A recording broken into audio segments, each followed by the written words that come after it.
Good evening. Welcome to Decision 92, TV19's coverage of the Winchester town elections tonight, Tuesday, March 31st, 1992.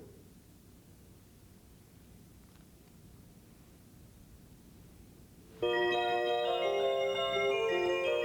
going to have to wake up, and some of the basic materials of education are really being hurt. I want to continue the excellent education that has always been offered here in the Winchester public school system. So I think it is really time to start talking about education. And I think it's time to look at government with a new voice, with independence and integrity, and I think I can deliver those.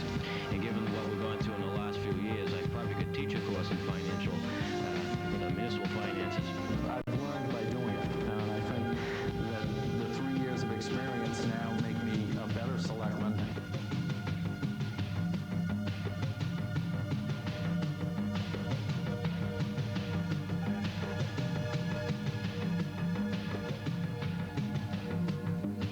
Good evening, everybody. I'm Alan Iden. Welcome to Decision 92, TV19's coverage of the Winchester town elections. Tonight, we're going to be bringing you results of the town-wide races and town meeting members gathered by Sandy Rogers and her field crew. We'll have reports from our two reporters out in the field, Darrell Nash and Marianne Von Felt, and we'll have analysis. Joining me here in the studio is Al McDonald. Great to be with you again, Alan. Nice to have you here. Yes, sir. We'll also be hearing reports from the town hall. We're going to in just a moment, where we have our analysts Alice McCarter and Judy Muja. I don't know if they can hear us. Alice and Judy. Yes, we can hear you. Good evening. How are you? Good evening, Alan. It's a pleasure to be joining you. We're looking forward to it. You have we understand you have a full schedule of interviews for us this evening. Yes, we do. Both Judy and I have chosen people to come down and visit with us for a brief time, and we're looking forward to it. Would you like to know the listing? Sure. Judy, how about giving us the listing? Okay. Alan, I'll be welcoming Marcia Wood very shortly when you come to us. She's with the Council on Aging. Kurt Jones with Capital Planning. Gordon Bennett, the School Reuse Committee. I believe Dr. Taylor's coming down to talk to Alice and me both, and Mike Ronayne at the end of the evening. It's going to be interesting. Now, I wanted to let you know, Alan, also that I had thought about having someone from Cable TV Advisory Committee come down, but I believe that we are all pretty much involved tonight in the actual broadcast of this. Peter Spahn is manning a camera down there with you, and Eric Josephson is here handling the backstage, and I, of course, am sitting here. And Larry Worthen, I believe, is busy tonight handling a campaign. There are other members of the committee, but we really are quite well represented in the actual workings tonight. Alice, we've got a very busy schedule this evening. We're going to get back to you and Judy in just a moment. And right now, we're going to turn to Alan and put you on the spot. And let's talk about some of the races. We've got three contested races here tonight. We've had three very hotly contested races. I think in years gone by, these are as active. Certainly the school committee has gotten a tremendous amount of attention in the race there, and the selectman race with a challenger against two incumbents, and of course an open seat on the housing authority. So we've had quite a bit of discussion on those issues. It has been an active campaign. We also have a lot of campaigning in the town meeting member slots, too. Tremendous, tremendous representation in the town meeting elections. We've had, in the last 4 years, we've had an average of 100 candidates for 69 seats open at town meeting. The interesting thing is that in the rest of the 1980s, leading up until the 1989 election, we used to average about 77 candidates for those 69 seats that are open. There are 8 from each precinct. Of the 8 precincts, that's 64, but then we have a few that are 1- and 2-year seats left as vacancies. But we've had a tremendous increase, as I say, from an average through the decade of 77 candidates to 100 candidates, and that's a tremendous a show of interest in town meeting affairs. Yeah, I can recall just a couple of years ago that we had many precincts where there were no contested races in there, and that anybody who took out papers was guaranteed a seat in town meeting. There were a number of years for that, and that's not the case any longer, that's for sure. We've had, last year, as a matter of fact, we had 10 incumbent town meeting members defeated and 25 new members to town meeting through the election last year, and that's a big change. That's so different than the years prior. So we will be bringing the results of the town meeting races tonight. They will be towards the end of the evening. Obviously, the great interest at the moment is on the contested seats for selectmen, where we have three contenders for 2 open slots.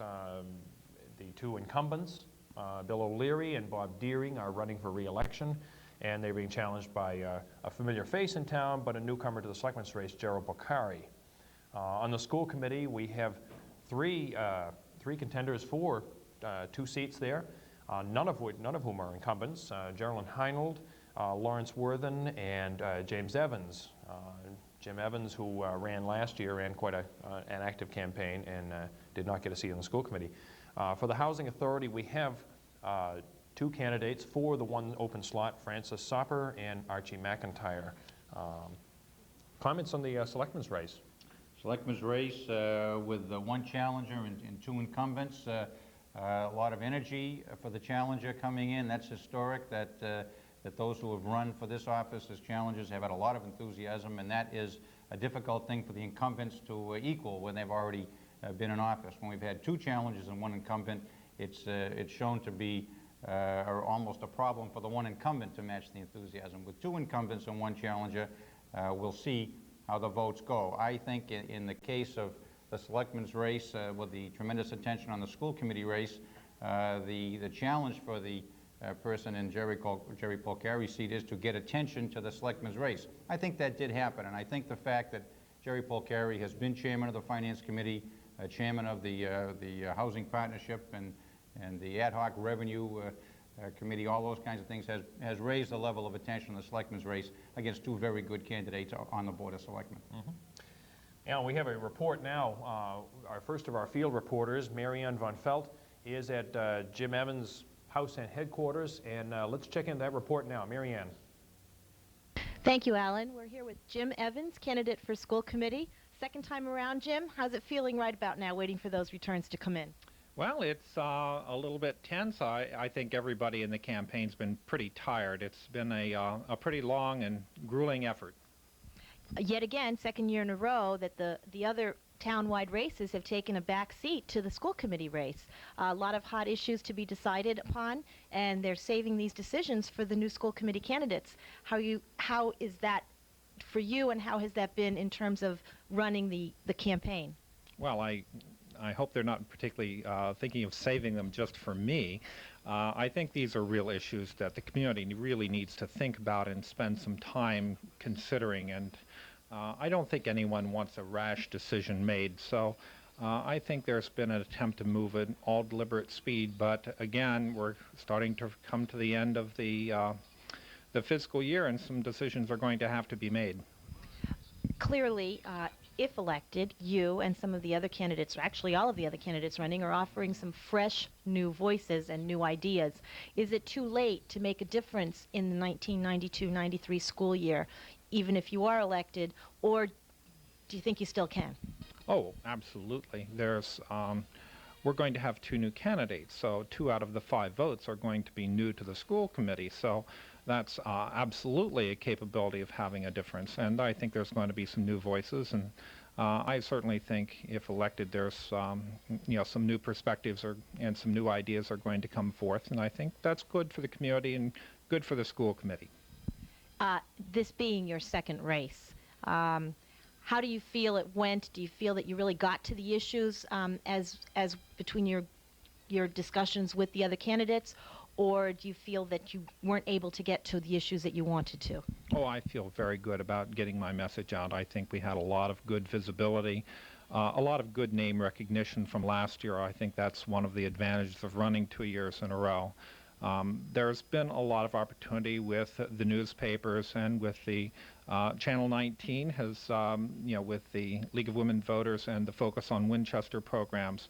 I think there's been a real opportunity for everyone to get their message out, and I feel very comfortable that we have enough information out there for the voters of Winchester to really make an informed decision.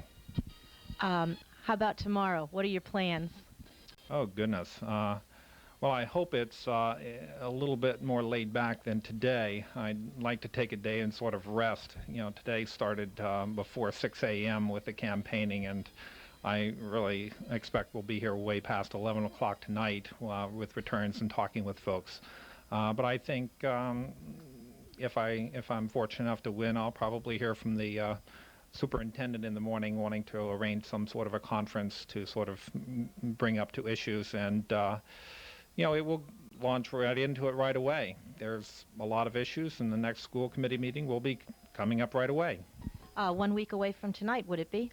I think they're talking about having an organizational meeting on the 7th, and there might even be a possibility of talking at that time of some of the future directions. We had a couple school committee meetings that were postponed for unfortunate circumstances, and I understand that the school committee would like to move forward to try to address some of the issues and pull things back onto more of their previous planned schedule. Well, Jim Evans, good luck when the returns come in tonight, and hopefully we'll be seeing you back at the studio soon. I planned on being there. Terrific. For Decision 92, this is Mary Ann Von Felt reporting. Back to you, Alan. Thank you, Mary Ann. Mary Ann will be out throughout the course this evening with the other two candidates for the school committee. She is next scheduled to talk to Larry Worthen and then finally Geraldine Heinold. We also again have field reporter Daryl Nash out interviewing the selectmen candidates, and those reports should be in shortly.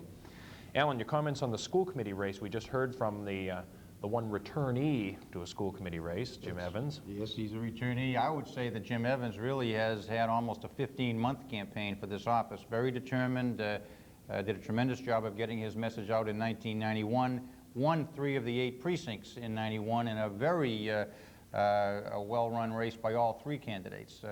Certainly Connie Pappas McCool now, Eddie O'Connell having won the 1 and 2 spots last year against Jim Evans, but Jim winning precincts 3, 4, and 7 and showing well in the race, getting 31% of the town-wide vote. He has kept that run up during the course of the year and has done a good campaign. I think also Larry Worthen is certainly a well-known candidate for many, many years, active in school activities, school sports, cable TV, a number of things. And even though he's only campaigned for this 3-month period or a little more, he's certainly been on the scene for many years. The new name, in a sense, is Geraldine Heinold. And Geraldine has really come on during the course of the campaign in the last 3 or 4 weeks, particularly to be a well-known candidate. I think those people who have focused in the school race know all 3 names very well, and that's because of the way the issues developed. I'd say this is as much an issues race as any race we've had in town for quite a while. We're going to take a break here and go back over to Town Hall, where Alice and Judy have their first interview of the evening. Can you hear me now? Yes, we can hear you, Alan. Oh, that's Alice over there. All right. Thank you very much. We're delighted to have our first interviewee tonight, and it's Marcia Wood. And Judy, I'm going to hand it over to you. Thanks, Alice. Alan, it's a pleasure to have Marcia Wood with us. Marcia, you're the new vice chairman of the Council on Aging. That's right. And we have a few minutes here to discuss matters that concern you. You are involved with at least 4,000 seniors who are here to take advantage of your programs. And you're always offering new things, and you also work with the town. Tell us just a little bit about the council's relationship with the town. Well, the council, of course, is a board appointed by the town, and we are funded by the town as well as by the state. We extend services to the entire senior population of Winchester, and we are very grateful for the support the town has given us. In other towns, there have been a lot of budget cuts, and some of the services to seniors have been very much curtailed, but we're very happy in this town that we have the continued support, and we have been able to continue the services that we offer. Speaking of services, there's a new one this year that a lot of people are talking about, the Aging in Place program. Tell the audience a little bit about that. Well, the Aging in Place program is a proposal which is currently before the selectmen, and it is a proposal by the council for a 2-year pilot program for which would provide a counselor, part-time person, who would extend services in several different areas. I'm glad to have a chance to speak about this because there has been some confusion as to just what this proposal is.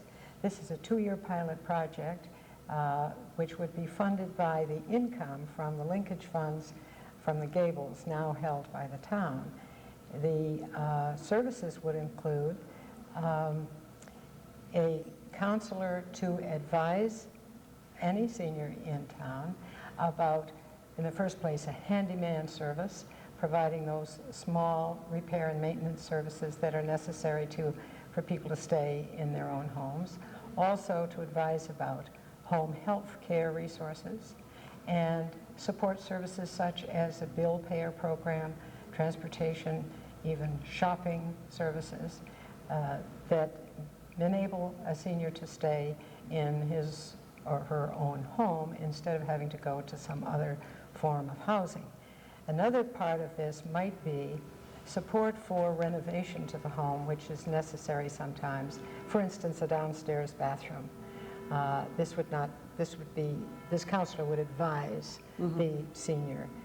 In addition, there is presently a library of information about resources for housing for seniors.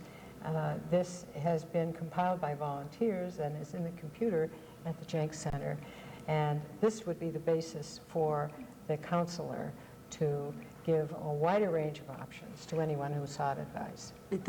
This obviously, as a pilot program, could be new and exciting, and those of us who are getting a little closer to senior age are interested in this. Do you happen to have the number of the Jenks Center memorized that you can give it? The Jenks Center? Yeah. The telephone number at the Jenks Center, of the Jenks Center? 721-7136 is the number at the Jenks Center. That's where you can find out more about the program. The center is open from 10 to 4 on weekdays, and there is always a volunteer at the desk who can answer questions or refer you to the proper source. Now, we're going to wind down in just a second, but I know I've read in the Star about the Ageless Follies, and I'm dying to know what that means. Give them a plug before we go back to Ellen. I wanted to have a chance to mention the Ageless Follies because this is a new event. The council has always been interested in working with the high school students. We've had intergenerational parties before, but this time we're having a big social event at the town hall. When is it? Quick, because May take us away. 7:30, May 2nd, and both seniors and juniors, all ages, all kinds of entertainment, all kinds of talent, and refreshments. Wonderful. It'll be a great party. Whoever's watching, be there. Thanks, Ellen. Thank you very much, Marcia. Thank you. I learned something. I'm glad. And now I guess it's time to go back to you, Alan. Yes, thank you very much, Alice and Judy, and for that interview. Thank you very much, Marcia Wood. We're back in the studio. They are once again live over in the Winchester room of the Town Hall, and we are waiting for our first results to come in. In the meantime, we do have a field report from A-Team reporter Daryl Nash, who is with Gerald Porcari, candidate for selectman. And I'm here to And tonight, the big election night, and you must be a little bit nervous about it. Oh, a little bit. I think anytime you're up for an election like this and you're up against two incumbents, it's always tougher for a challenger. So you wonder how you're going to turn out when it gets to the end of the night. Yeah. Now, could you tell me what's your initial reaction to running in a big election for the first time? Well, I think from a first townwide election, I think one of the most interesting things is the people you meet and the work you have to put into being a selectman or being any type of townwide office. And I think it's a lot of work, but it is a lot of fun. I think it's just so exciting. Yeah. Now, how has being the only non-incumbent affected the race this year? Well, I think being the only non-incumbent, I think it helps in many ways because if there's an anti-incumbent feeling or people feel like they want to have a change, I present a viable alternative, and I think that it helps me a lot. Uh-huh. Now, if you are elected this evening to the board, what are the initial concerns that you plan to be dealing with? Well, the initial concerns I plan to be dealing with, I'm very concerned about the capital infrastructure, and I'm also concerned about the user fee structure. I was concerned about user fees becoming an override unto themselves, and I'm very concerned about that, and I think I want to follow those up on the board. Particularly, I also want to look at operational efficiencies, and I have an experience in business operations, so I think I'd like to concentrate on that, and also public finance, and I think take a look at the way we do business is a top priority. All right. Now, as the election winds down, is there anyone in particular you'd like to thank? Well, I think I'd like to start off with my wife, who's put up with me over the past couple of months, and I really have enjoyed her patience very much. I guess we can sneak her in. We can sneak her in.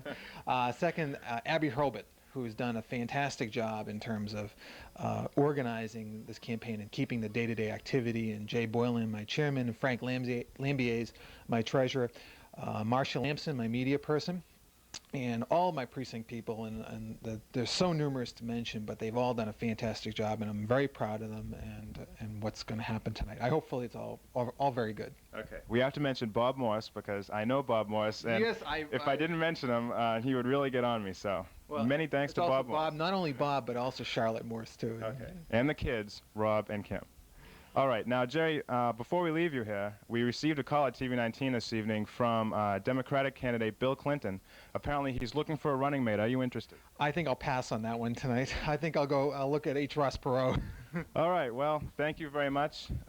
Best of luck this evening. Thank you very much, Darrell. Thank you for coming. And let's send it right now back to Alan Iden for Decision 1992. I'm Darrell Nash. Back to you, Alan. Thank you very much, Darrell, and thank you for that interview with Jerry Polcari. I'm so used to calling him Jerry, I misspoke and called him Gerald, not Gerard. So let's correct that before it goes any further. Alan, one of the things you were remarking about was the fact that one of our analysts over at Town Hall is Alice McCarter, and we want to give credit to her for her service on the school committee and make sure that everybody knows about that. Alice McCarter is retiring from the school committee in this election, and also Mike Ronayne. And I think we'll hear from Mike during the course of the evening too, but I think the town owes a debt of gratitude, certainly for the 6 years that Alice has spent on the school committee and the 9 years that Mike Ronayne has spent. It's been a terrific investment that they've made on our behalf, and of course we appreciate it a tremendous amount.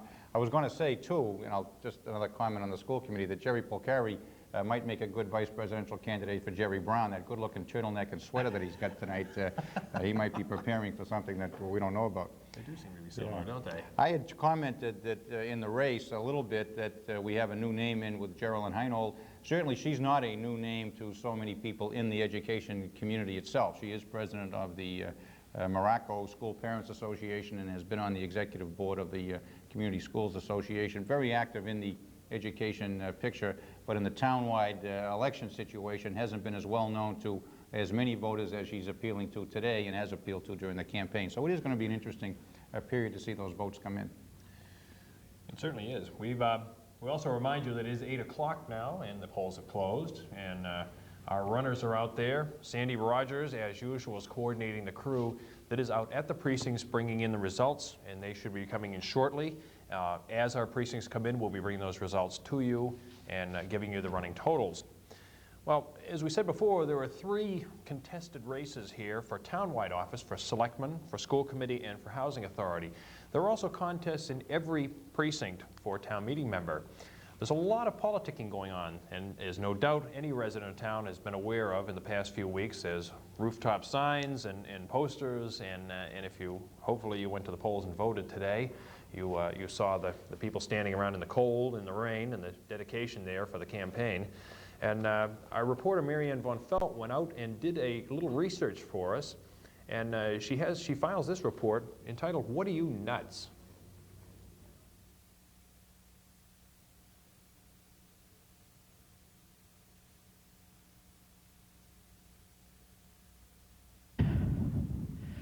I'm sure many of you have gotten the call. The phone rings, and on the other end is somebody telling you, will you do this for us, please? It's called volunteering, and we all do our share of it. But would you actually stand outside in 10-degree wind chill factor, holding up a sign and asking for people to elect you to an office that pays nothing? To an office that demands at a minimum 5 to 10 hours a week of your time? I'm not sure I would, but we're about to talk to a lot of people who are asking for your vote for just that. We're trying to find out what they seek from this candidacy and from the potential office they may hold. And at the transfer station, we can find every candidate for office because it's just 2 weeks before election, and they're all coming out strong. We first spoke with Bob Deering, candidate for re-election for the office of Selectman. Bob, we've been trying to figure out all day what it is that drives you people to ask for votes to be a volunteer town official. Give us an idea of why you're doing this again. Well, you know, the old saying, you know, I'm nuts, but I might not be crazy. I think that's some of it. But no, really, people like to get involved in town government and all that, and it is a lot of time, but and a lot of things happen that don't really get all the publicity, which makes it all worth it. If you're going to live in the town and make an investment, you know, financially and with your kids, if you want to get active, and this is one of the ways, and it is a lot of time, but it is a lot of satisfaction. You know, you get calls thanking you, and get calls complaining too, and that comes with the job. But overall, I think, you know, it's a gratifying job, and I like doing it. It's fun, and when it stops becoming fun, I think that's when you stop doing it. But as long as it's fun, I'll continue doing it, and I enjoy it. Now, Bob, about on the average, how many hours a week do you spend on selectmen's business? Well, it probably averages about 10 hours. Is probably the selectmen's meeting itself can range anywhere from 3 to 5 hours, and then various, we all have committees that we're representatives to, and we spend time going to those meetings, and then neighborhood meetings they ask us to go to, and county meetings, state meetings, and associations that we belong to. So it probably averages out to 10 meetings. In the spring, when you get involved with town meeting, it's, you know, you got 2 nights of town meeting plus, you know, your selectmen's meeting and all that. So some weeks it's maybe more than 10, but on the average it averages out about 10 hours a week. I think you're being a little generous. I can't imagine it being only 10 hours. Well, if I was getting paid by the hour, I'd probably keep a closer watch on the hours. But you know, we just get a blank check every year for, you know, and blank as in zeros. Blank as in zeros, right? And I must say that's the one part of the budget that just can't be cut anymore. We don't have to worry about them cutting our budget. So. We're here with Larry Worthen, candidate for school committee. Again, we're searching for the answer this morning. Aside from everything else, tell us why it is we're out here in the freezing cold. Well, we're trying to drum up a little business, I guess, is what everybody's campaign is all about. And this is one way is getting your face seen by a lot of people and getting your name out. And everybody comes to the transfer station on Saturday morning, so I think this is probably the best place, and everybody else is here with me, so it's very enjoyable. Oh, well, that's good. I'm still not sure, though. I'm not convinced that I've gotten a good answer to the real question, which is why are you spending your time on this candidacy to ask the people to give you this terribly difficult, very trying, controversial volunteer job? Well, I think I have a lot to offer here to the town. I've lived in Winchester for 40 years, and I went through the public school system myself. My children have gone through the Winchester school system, and I think that my experience, my work experience, and my education as a tutor in town, and I think I have a lot to offer to the school system, and I hope to be able to carry on the school committee's tasks that have been going on for many years. That's terrific. I really wish you the best of luck on Election Day, and we'll be showing our viewers this coverage on Election Night, and we hope you're all toasty and warm at home. I think I finally figured out one of the tricks to these Saturday morning johns, and that's to keep moving. Okay, we'll do that. Yeah, that's right. Good luck, Larry. Thank you. Next, we caught up with the Polcari campaign. Jerry is a candidate for selectman. We're here trying to find out what it is that drives you people. Why are you here? Oh, it comes down to one basic fact. You just try to have a little fun, and you have to really like people, and you have to be as crazy as a loon out here just to sit out here in the cold. I mean, 10 degrees below zero, you know, it's brutal. But you still have a lot of fun because of the people you meet and the people that are supporting you, and that's what keeps you going, you know. And every time you go up to somebody and you walk door to door and you're saying, you know, I appreciate your vote, they're there to help you. So I think that's really important. I'm still looking for that secret to why it is that you would beg people for votes for a volunteer position, and nobody's been able to answer me truthfully. What's in it?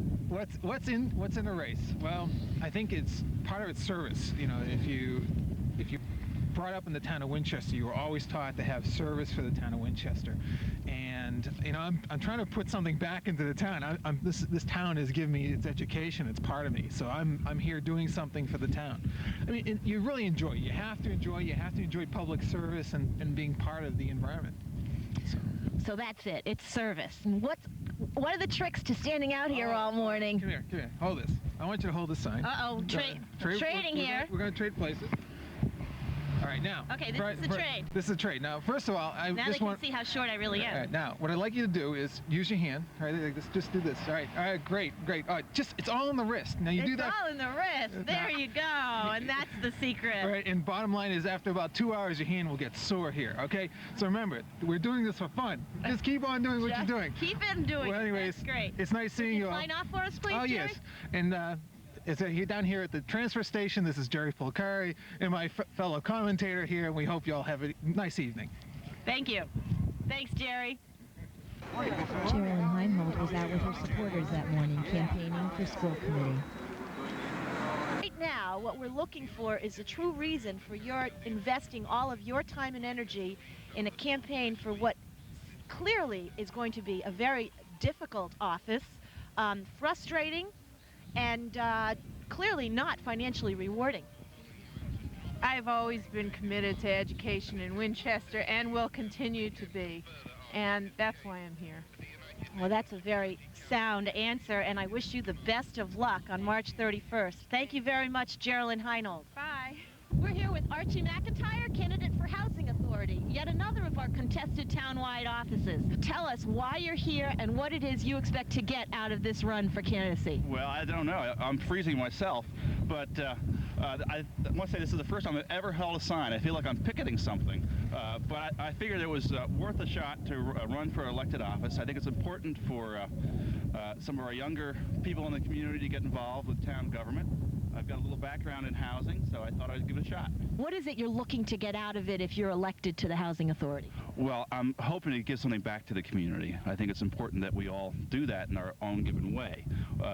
It's an elected position. It's a non-paid position, and I don't think it's going to take every waking hour of my time, but I'll devote the time necessary to it, and I think it'll be rewarding for me. Archie McIntyre, thank you very much. Best of luck on March 31st. Thank you. School committee candidate Jim Evans showed us some of his great campaign tricks. And here we are with Jim Evans, candidate for school committee. Jim, a little bit nippy this morning, isn't it? Oh, yes, but it's not unusual for January, February, and March. Well, that you know for sure, because this is your second run for town-wide office, is it not? Yes, it is. And second run for school committee. Yes. Now tell me, you ran. You didn't quite make it last time. Got very close. You got very close, but you're back for more. Tell me why, and tell me what you're looking for out of this.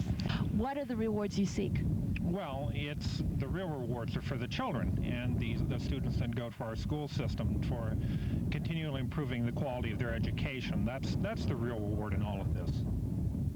Well, that's very well said. Thank you very much, Jim Evans. Now, you've been campaigning for a couple of years. There have been a couple of cold winters. This has to be an exceptionally cold Saturday morning. What are your secrets to keeping warm? Well, there's that was my wonderful wife. Maybe this is a good opportunity. Karen, can you come in here? Here we go, because here are some of our secrets for keeping warm. This is my wife, Karen Evans. And for whatever company this is, we've got hand warmers, the instant heat pack. We have a dozen Dunkin' Donuts here in various flavors. Always good for the campaign organization, but you asked one of the secrets. Here we have, these are hand warmers. My cameraman is salivating looking at those hand warmers. Oh, you look cold. So you take these out and you stick them inside of your gloves, and me and some of the other people here, we've actually tucked these into our shoes on particularly cold days. Oh, we find these very useful, and people who want to come out and hold signs for me, I want them to know Jim Evans provides hand warmers for those people. This is key. Now, we do have also a few other things. Perhaps if we can bring the camera in here. So here we have hot coffee in here. If you look in here, we have a lot of the things, hot coffee, we've had hot chocolate here. We have the supply of buttons. Now, if I can move around here, here we have our standard Winchester campaign button. Now, these are very distinctive, and I've been told by that absolute pinnacle of neutrality, Carolyn Ward, that these are very, very tasteful buttons, and we try to have them. I'm wearing mine here. I have all of my other campaign supporters wearing the buttons. Now, we also have for those who are a little bit more forward, we have the standard campaign bumper stickers. And here we have a number of them to here hand out at the transfer station or at other coffees and other events. Again, the essence of good taste in your selection of design. Absolutely. And I'd also like to point out that is an essence of good campaigning is that we have color coordination of the buttons, the bumper stickers, the signage, everything color coordinated and laid out with a typical design. Now we sometimes point out to people that you don't necessarily have to put these on your bumpers, but we can tape them inside of windows and other places and even put them on the kids' wagons. You know, we are, whatever we can do, we're out to getting the votes. Now, also, we might point out here, we have here a standard issue Winchester car topper. Now, you sometimes might ask, well, how would you ever get someone to put one of these devices on top of their vehicle? And I often make the pitch of, there are several good reasons why someone would want to do this. The first one I point out to people is, if you put one of these on top of your car, believe it or not, it will make you a better driver. If you have one of these, you don't cut people off on corners, you become a much better, safer, and considerate driver. Another one is, I had one parent who pointed out that this actually gives you a lot of insights into the political process. She had a conversation with a 4-year-old who said, I know why you have that sign on the top of your car. And she leaned forward to find out, just what does a 4-year-old think of the political process? And he says, you deliver pizzas. So, car toppers, there's a lot of things here. And we're having a little bit of wind here. And to sort of top the things off, we have next to us here. Let me shift around, Jim, because this is really priceless. What do you do to get people to put this on their cars or trucks? This is the mobile billboard. We have actually had a couple of people who volunteered to have the mobile billboard taken. And as someone said, you have to be really pretty committed here, because you can't put this on the back of your truck and drive around town without being fairly clear who you're committed to. So those are some of the backgrounds of some of the ins and outs of campaigning here in Winchester. A genuine, true campaigner. Jim Evans, even the color coordination goes to the hat, and I envy you the hat, let me assure you. And thank you very much. Best of luck on March 31st. Jim Evans, candidate for school committee. Thank you. We've had a lot of fun out here this morning with the candidates, especially trying to find out how they keep warm. But I think beyond all that, we've clearly found an answer to our question. The question being, why is it they run and why is it they choose to serve Winchester? And the answer is clearly, service is a reward in and of itself. These candidates want very badly to give back to Winchester what Winchester offers to them and has given to them in the past. And for that, I think all the residents in town are grateful, not just for those who serve, but for each and every one who runs for office. For TV19 election reporting, this is Mary Ann Von Felt. We also should say Mary Ann deserves a lot of credit for going out there on a cold, cold Saturday to interview those candidates. And did you notice that Jerry Polcari, TV pro that he is, and if those of you who watched us last year know that we had Jerry over at Town Hall doing interviews, grabbed that mic right away from Mary Ann. He didn't hesitate. I thought it was a great piece that Mary Ann did on the escalation, in a sense, of the campaigning for townwide office. We've gone from the 1950s, I've commented before on this, but putting one ad in the Winchester Star, now we have more media services than that, of course, to the 1960s of appearances at the dump before the transfer station became a factor. And in the 70s it was signs, the handheld signs. In the 80s it was the bigger car tops. And in the 90s we got roving billboards. I don't know what's coming in the year 2000, but maybe we'll hold it where it is. Yeah, well, let's take a trip over to Town Hall where Alice and Judy are sitting there patiently waiting in, and let's get some reaction. Both you ladies watched that piece there, and you have some comments on the political process. You've both been part of it for quite a few years. It's interesting and it's changing, Alan. Don't you agree, Alice? I thought you'd never ask, Alan. One of the things I certainly notice in watching the last couple of years, and I know Alan will agree, is that campaigns, even in such a small town, are becoming high-tech, for lack of a better word. There are two major things I notice. One is the availability of labels, mass mailings, that kind of thing, cable television, which wasn't available when I ran the first time, for instance. The other thing that I think is a major change, and I don't know if Alice agrees, is that I'm getting an impression, and it's affected my discussions with myself today and being asked to analyze the election, is the appearance, apparently, of joint ticketing. We've seen Mr. O'Leary and Mr. Deering campaigning together. Last year, there appeared to be a combination between two school committee candidates, and it's going to be very interesting to watch a population that hasn't been used to doing that react to that, and how the voting comes out tonight is going to be very interesting, given, I think, a real joint ticket campaign thing that's beginning to happen here. Yes, and also this year, the first time that I've noticed it was the sitting members of a board supporting a running candidate. And that too is sort of a departure from past practice. And it may work, it may not. And it'll be something we'll be able to talk about a little later on. But I want to go back to the piece that was done. I thought it was excellent. And I was reminded of standing at the dump and holding a sign. And I remember that I really enjoyed it when I was running for office. I felt that it gave you an opportunity to put yourself out there, and it proves that you're going to be able to handle some of the tough times. But then again, the camaraderie that's developed when you're standing with a sign in the wind, in the rain, also is similar to the one that develops on a committee. Even though people that serve on a committee may not always agree with you, and you may not always agree with them, and you may get into heated debate, the fact remains is that you are both or all of you members of a committee, and you share that same responsibility to the town, and it does draw you together in times when you're sitting around having a joke. And that's usually how school committee meetings ended at the end of the evening, with some sort of a joke and a unified laugh. And I remember that, and I will enjoy remembering that. I also appreciated your comments, Alan, both of you Allens, about my term on the school committee.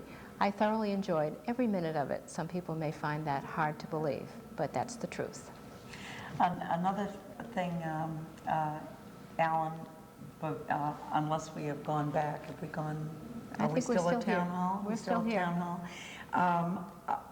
All the candidates interviewed by Mary Ann reacted in a way that reminded me of the first time I ran, and I don't know what's happened to other candidates, you, Alice, or anyone else, but in my case, I didn't simply wake up to the fact that I thought I'd like to run for selectman. It was very flattering to have people mention it to me first and then think about it, and that raised a very different psychology of the way volunteering goes on, because at least in my volunteer life, the goal of a volunteer's action is somewhere out there. A group of people work to provide a service or to provide this or do that. But when you become a candidate and agree to do that, you become the goal of other people's efforts. And I found it very humbling and created a great deal of self-examination when you find out only when you start running, not before, what you really ask people to do in terms of spending their time and effort and thought on you, on having you serve them. So it makes the service component doubly important somehow. It makes it very personal. I had a similar experience, to think that people felt that you were that good or were willing to put their time on the line for you personally. Helped get over some of the scariness of being out there all by yourself, and prepare you for the task of being an elected member and having to stand on your own 2 feet and put your comment out there, and then sticking by a vote that sometimes may not be well received. And I think that that's what a campaign helps you get ready for. And I think this year's campaign has done that for the candidates. Any of them who win will have experienced some pressure. I believe the League of Women Voters afternoon at the races provided some pressure for candidates. And I think that we're about ready to send it back to you, Alan. Are you ready to take it back?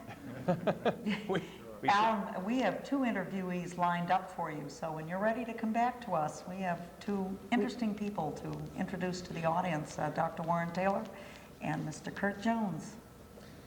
Alice and Judy, we thank you for that. We have a full schedule here this evening to get some reports in here before we come back to you, but we certainly will be back. And I also have to say that I feel like the odd man out here because I'm the only one of these. There's 4 of us who has not run for public office. Well, there's still time. Oh. We can get a group going. That's right. Do you want? Never mind. I won't even open. You a know, whole can of worms there. All right. Thanks very much. We'll be back to Town Hall very shortly. Right now, we have another report coming in from our field reporter and B team, Marianne von Felt, who is at the Larry Worthen headquarters with the candidate for the school committee. Marianne? Thanks, Alan. And here we are at 15 Hancock Street with Larry Worthen, candidate for school committee. Thanks for giving us some of your time tonight, Larry. What do you think? How does it feel tonight? Well, I feel very good. I think we had a good time running this campaign. I enjoyed it. It was a lot of work, but I met some wonderful people over the last month, and I really have learned a lot, and I've enjoyed it very much. Beyond meeting a lot of people, it really does seem like the school committee race has tried to pinpoint a lot of very hot issues in town. Do you feel that you've gotten your side of the story across to the people of the town? I've tried very hard to get my side across. There's a definite difference between the candidates and me, and I hope that the voters will make their decision and to maybe elect me for my ideals or the other 2 candidates who have different ideas than I do. Larry, I'm starting to hear that voter turnout wasn't as great as it has been in recent years. Why don't you give me an idea of what you've heard and how you think that might affect you as a candidate? Well, as of tonight, the turnout has been a little bit lower than people would like to see. Of course, the rain this morning did a lot of damage, but hopefully as the next few hours go by, the people returning from work will get down and vote, and I hope very much that they do. Not necessarily be an advantage to me, but it's just the point of getting people to come out for the issues that are apparent for this election, which means there's not an override involved, but there are some other candidates that have to be chosen, and I hope that more people will come out in the next couple hours. Probably the lack of the override had as much to do with the low turnout as anything else. I would imagine that's true. But without the override, the school committee has definitely been the front-running race. How do you feel that you fared in terms of keeping the campaign on the up and up and dealing completely with the issues as opposed to getting into other candidates? There's 3 candidates, not one of them is a candidate for re-election. How do you think the campaign went? Well, this being the first time that I've run for an elected post citywide, I found it a little bit different than I had expected, but I think that's the way the ball bounces nowadays, and I'll just go along with the results as they come out. And when you go to sleep tonight, win or lose, get up tomorrow, what's it going to be? Off to work tomorrow morning. Hi ho, hi ho. Anything else you want to say? Anything else you want to add? No, I just would like to thank everybody that has supported me for this last month and a half, and I've enjoyed it very much, and hopefully we come out on top, and I expect to. Very good. Thank you very much. Larry Worthen, candidate for school committee. Larry, I really appreciate this time, and I hope that we'll see you again down at the studio. Okay. For Decision 92, this is Marianne von Felt reporting. Back to you, Alan. Thank you, Marianne. Do you think our intrepid reporter spent part of her weekend at... No question, Marianne von Felt was at the Children's Theater this weekend, Kathy Alexander's Winchester Youth Theater, and which was a tremendous performance, of course, as it always is, and there was high-hoing going on down there, too. Yeah. Well, hi-ho, we'll talk about a little bit about the school committee campaign and some of the issues involved and how it split up the candidates. Well, it's interesting. We heard the discussion at Town Hall from Alice and Judy about the change, in a sense, about the campaign strategies. Certainly over the years, there has been an unwritten rule that candidates campaigned individually. They didn't campaign as teams, or even those who were on boards didn't necessarily endorse others to be on with them or campaign against each other.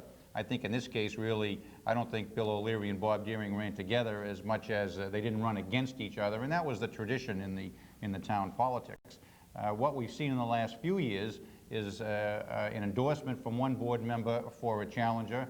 That was a new thing in the 1980s, really, but now even more team play.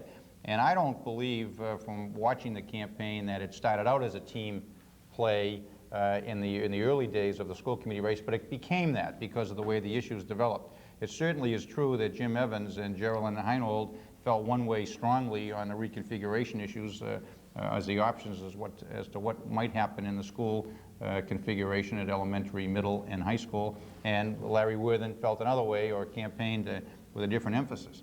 That became a 2-against-1 de facto situation, just in fact the way that the campaign developed. I don't think it started out as a team situation.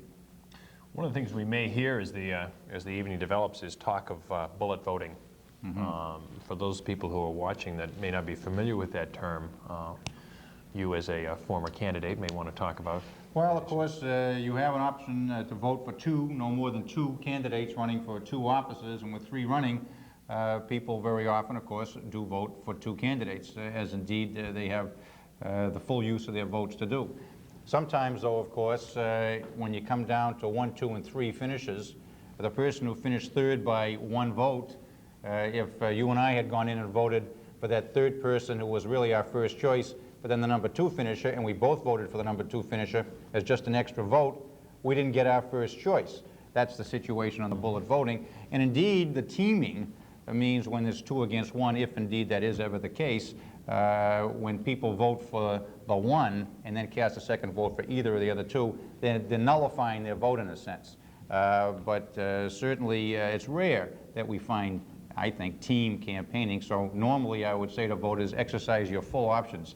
But it does happen that people, when they have a favorite, a true favorite, sometimes only cast that 1 vote. Do you think we're likely to see something that developing this evening where we have in the school committee race 2 candidates who express 1 point of view and 1 candidate expressing a quite different point of view? We'll see how that comes out. I think that may be the case. It will be interesting to track the votes. Certainly we know Jim Evans had a strong vote in 1991, and we'll be able to see how that compares on the 92 vote.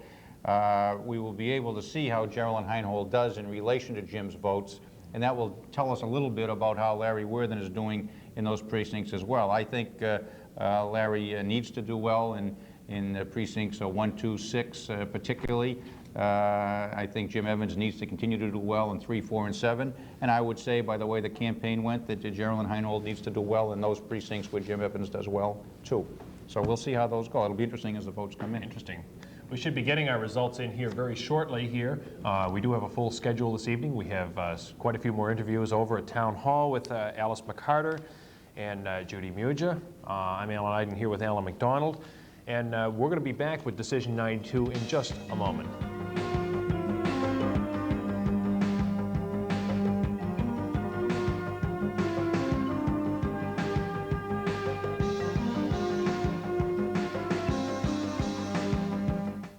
Hi, I'm John London. And I'm Dale Smith. I'm Greg Moynihan. And we are back, Sports View, back with you here every other Thursday night on TV 19 at 7 o'clock.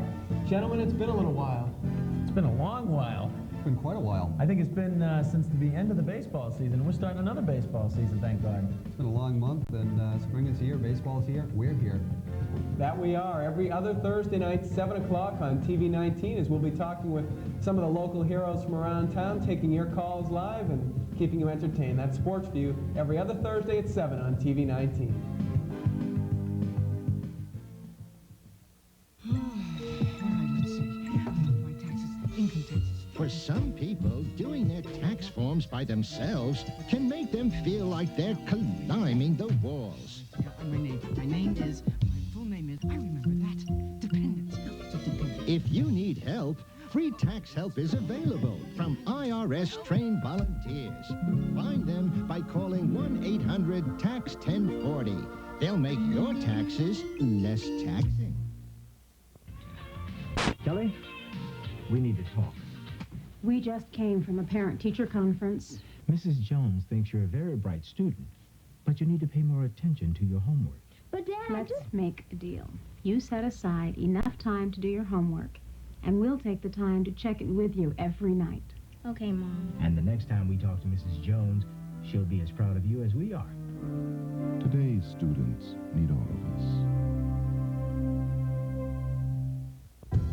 New England doesn't just work 9 to 5 and shut down on weekends. It makes money, makes excitement, makes trouble, makes history, and makes it happen 24 hours a day, every day of the year. So those are our business hours, and our business is bringing you more of the news that hits closer to home than any other channel. Introducing New England's own 24-hour news channel, New England Cable News. Only New England, only on cable.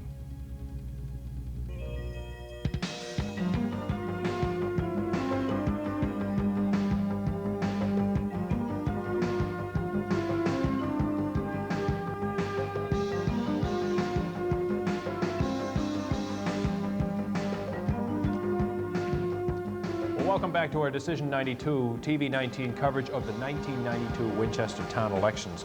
We've got a full schedule this evening. We'll be bringing you, as we are here in the studio, we'll be bringing you the results from the town-wide races as well as the results of the races for town meeting members.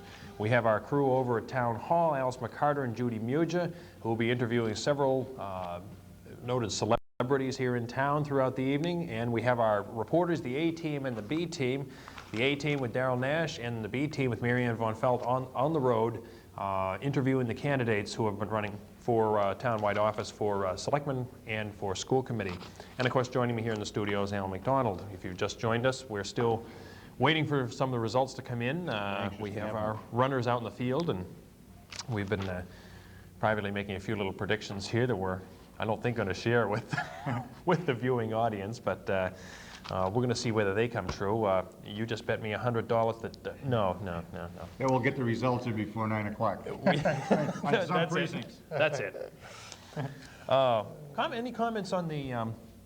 You've got in front of you all the town meeting member races, and any observations or comments on past town meeting member races? We talked earlier about how we are seeing contested races in every precinct, and that wasn't the case just a few years ago. No, it wasn't the case. We had talked earlier about how we barely got enough candidates, sometimes all during the 80s even, to fill the post. We had an average during the 80s of 77 candidates for 69 positions, so everybody all but 8 are going to win some seat at town meeting. This year we have 65 openings, and we have 109 candidates for that. Yes, 100. I had to think about how many. We had 103 going back. We have 103 this year, 109 last year. I knew I'd get it backwards, but we've averaged 100 candidates for these seats in the last 4 years. That's a tremendous turnout, and we have some candidates challenging again this year that didn't quite make it last year. I would say, Alan, and we'll talk about it later, that the qualifications for the candidates for town meeting continue to get better and better. There is such a high level of candidate that's serving and even trying to serve. It's a testimony to the form of government, I think, and the activity of the people in it. When we hear at the national level the Congress isn't working or the government isn't working, if they want to see a Democratic body put to work, they ought to take a look at how we do it here, because in my opinion, when you get the 192 town meeting members and the candidates at the quality level that we're talking about, it's a terrific thing. It's interesting. At what point we were saying that it may be a credit to our television coverage here, give ourselves a pat on the back. It has been during the 80s that residents of the town have been able to actually sit in their living room and participate in town meeting and town government, where in the past you had to actually get out of your chair and come down and sit in the gallery, which took a lot more effort. And I wonder if that might have something to do with the increased level of participation. I think the level of coverage now is a tremendous incentive for people to maintain an interest in town government. Also, there have been issues and things that have happened in town government over the last few years, I think, that draw people in. We've always had a high level of volunteerism, but as Judy and Alice said, not always did people want to put their name on the ballot. They get over that fright factor and get involved. That's being made more comfortable, I think, because of the media coverage and the fact that people can see that it really is the kind of contribution they want to make. Also, of course, we had 2.5 overrides on the ballot. We had a question in 1988 on the ballot that dealt with the library annex bonding for that. We had a question in 89 and again in 90 on debt exclusion for Proposition 2.5, and 5 questions last year. All those created a great amount of interest. None of those passed, as we know, and in fact, the closest anyone got to passing was 45% in favor to 55. But that created a lot of interest in town government and is carried into town meeting. And I think the fact that the town has been able to do as well as we have been able to do with the budget and with the issues is because of the good management situation, right from the top down, right through town meeting. Something we're seeing that I notice in this campaign and somewhat in the last campaign is actual campaigning for town meeting member slots. I know I got postcards at home, letters at home.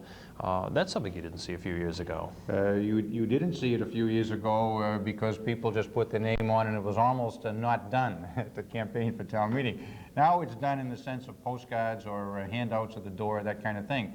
And it is quite flattering to get a postcard or a handout from somebody with professional degrees and management status in some kind of business at the president level on down. That's the kind of quality candidate that we're seeing, and it is a tribute to the work that's being done throughout the town government. Yeah, that's right. We do have a report coming in from the field from our A-team, Darrell Nash, who is with candidate Bill O'Leary. And Darrell, you out there now? Pleasant Street. It's a little quiet right now, but as the night goes on, I'm sure it'll be livening up again. And Mr. O'Leary, how's it going so far? Well, we've had quite a day today. The weather was definitely not on our side early this morning, and all of the campaigns stood out in the rain at the Morocco School, the Lynch School, the VO, and the Lincoln School. Things cleared up about 1 o'clock, and but it was still a cold and raw day. But we had a good time out there. A lot of good campaign workers for all the candidates. Now, how does the weather? How do you view the weather as affecting the campaign? I think that the voter turnout is going to be affected a little bit by the weather. Early this morning was rainy and miserable. Hopefully, when things cleared up later today, more people will get out and vote right up until the end. I'm pretty sure that they did. All right. Now, let me ask you, what are your initial experiences here, your initial response to the election this year? I'm cold and I'm tired, but we ran a very good campaign, as did the other candidates for the Board of Selectmen, and I'm hopeful that we'll be returned to a second term. We don't quite know the results yet. The polls just closed a few minutes ago, and we're hopeful that we'll be returned to office. All right. Now, can you tell me, how does your incumbency affect this year's race?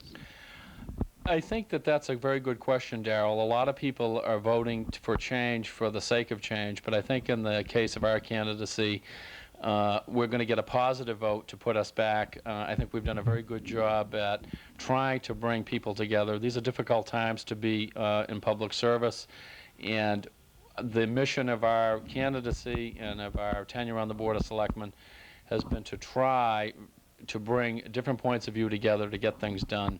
And if I'm re-elected tonight, I'll continue on that same vein. There are a lot of very serious issues facing the town, and trying to work together on them in a cooperative, positive way is what I'm going to try and do.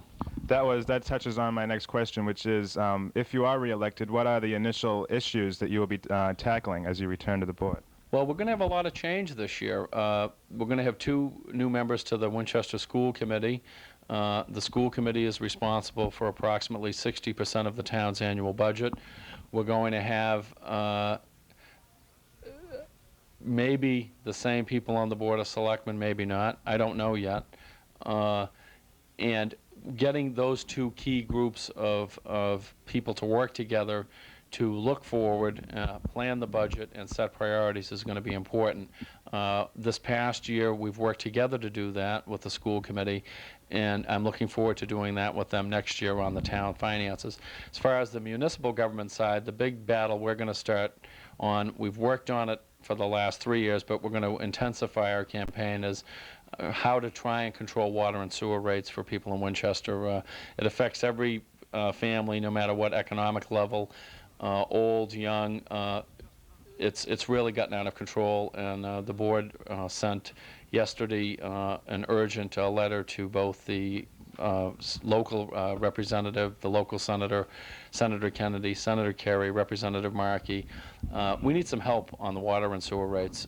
Winchester and the other 60 cities and towns can't afford to pay for the cleanup of Boston Harbor alone. So we're going to work on that.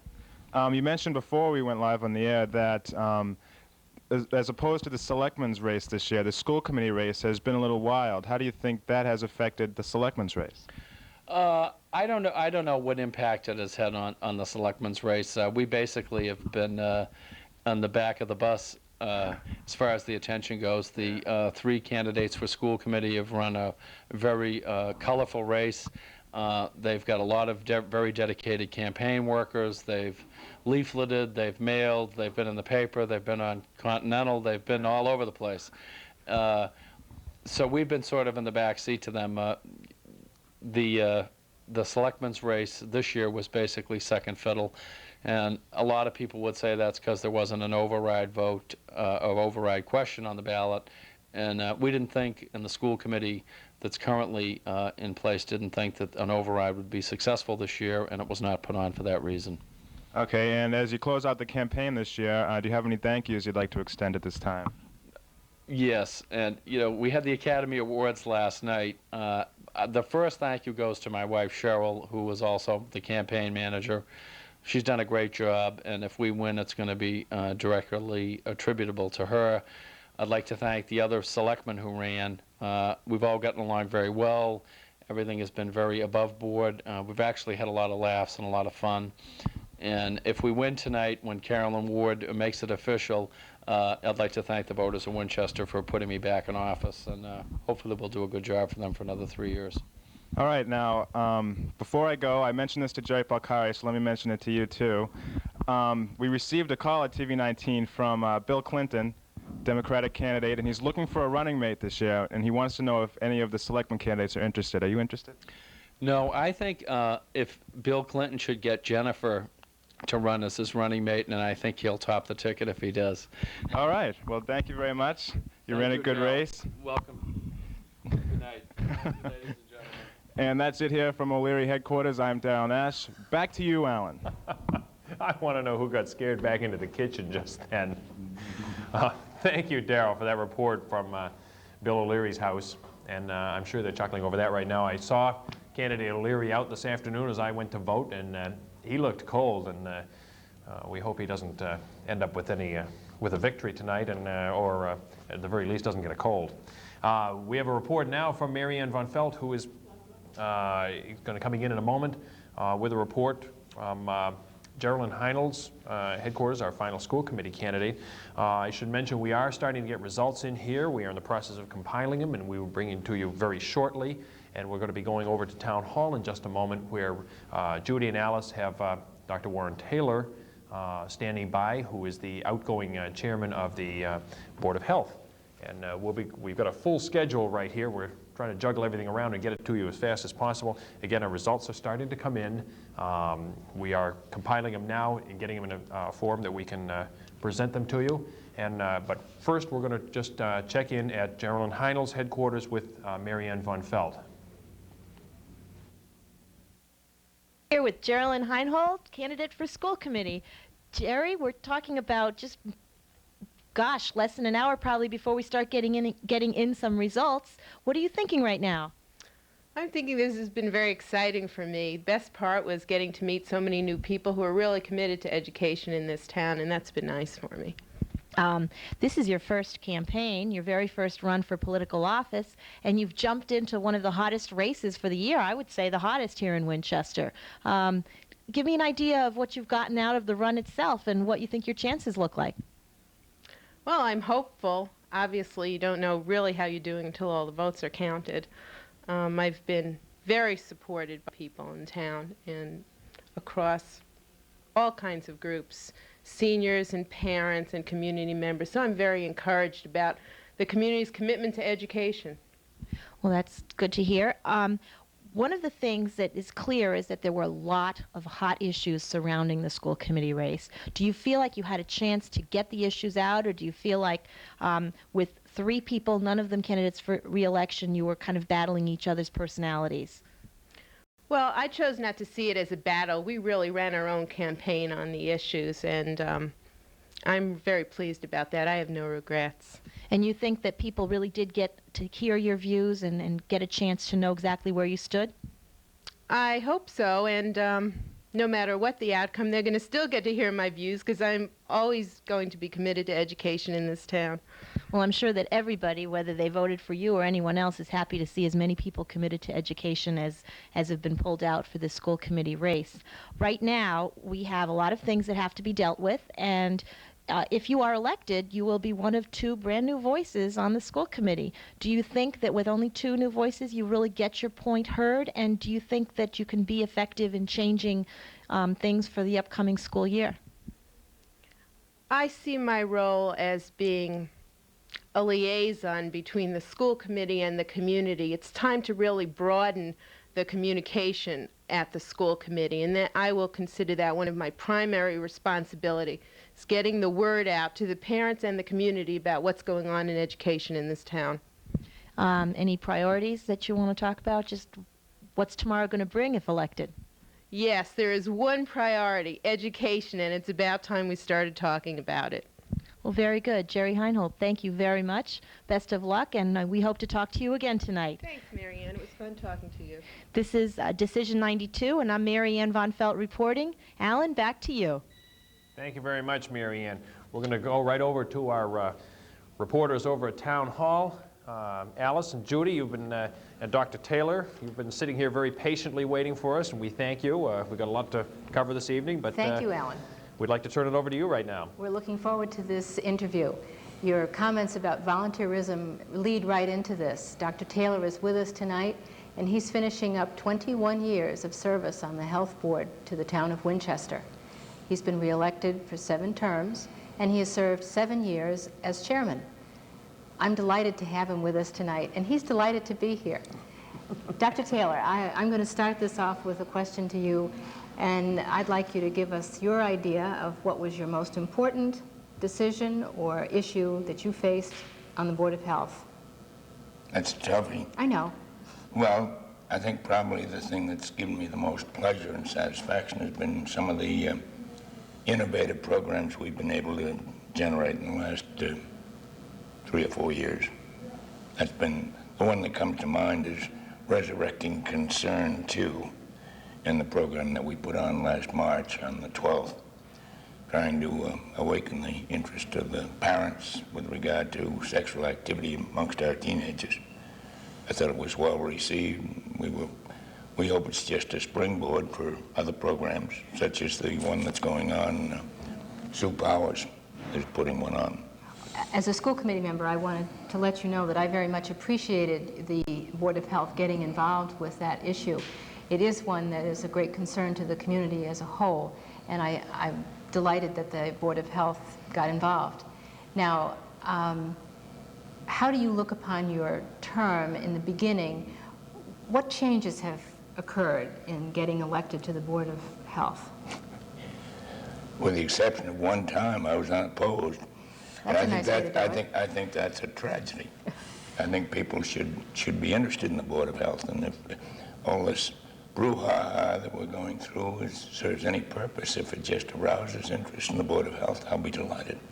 Good. Nothing personal, but for the board. Mm-hmm. Would you like to talk a little bit about hazardous waste collection? Certainly would.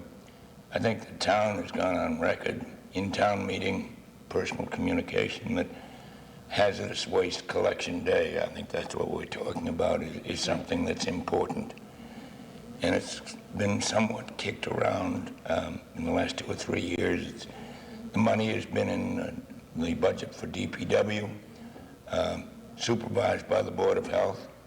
Board of Health's position is that, yes, we should have hazardous waste collection day, should be under the supervision of the Board of Health, and it should be in the Board of Health budget, or if not in it, placed somewhere by an article in the warrant.